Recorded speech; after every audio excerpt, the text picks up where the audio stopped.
So I stole this last saying from my old dean. Right? I say it, 1, 2, 3, you're in control. I know it's you're in control, 1, 2, 3. It doesn't really matter how you say it. But students are in control of most of the important decisions. They are in control, actually, of the majority of the decisions that happen in this process, right? There are three major decisions that happen in this process. The first one is students get to choose where they apply to school, right? Without applicants, a college is nothing, right? Because you're not going to have any students, right? Two, students do not and families do not get to decide where they get into college.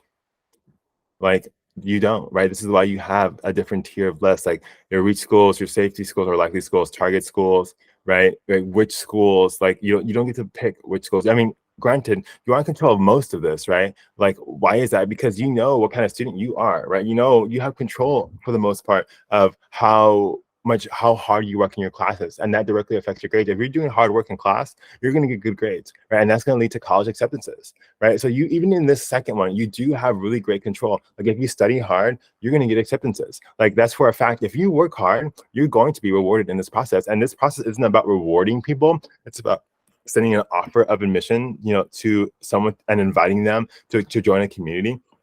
But understand this is that, in of itself, like, you can work very, very hard, and you can work the most hard that you ever worked, and you might not get into your dream school, right? Because it really isn't about rewarding. But just know that if you just work incredibly hard and you put your best foot and try hard, there's going to be a college who wants you, right? So even in the second one, in the second, mode of decision making, you don't have that much control of where you get in. Just know that even this part is in your control as long as you go to work, as I say to my students.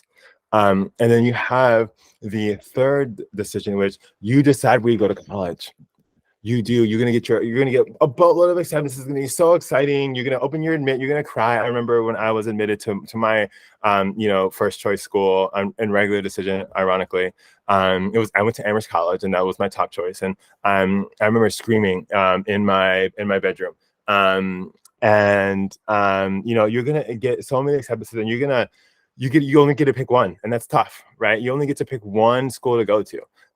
But again, right, you decide where you apply, and you decide where you get to go to school. But you don't get to decide what schools you're admitted to. But again, you still have a strong voice in that decision, because your grades, what you've done outside, what you've done outside the classroom, that's all valuable things. And those things, they have to come back, and they will come back, right? I know that, last year, there are some families who really struggled with the process because they received wait lists or deny after deny, and it's incredibly hard right now to be admitted to, especially some of the most selective schools in the country.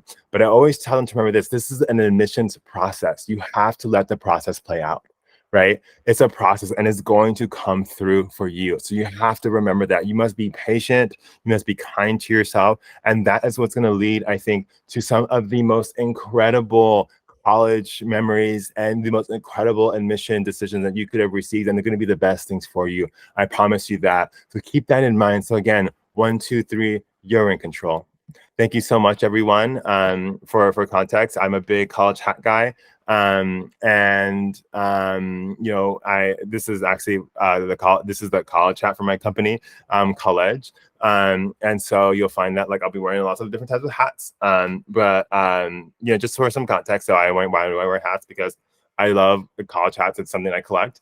And this is my own personal hat. These are my first set of videos. And so I appreciate you all for listening.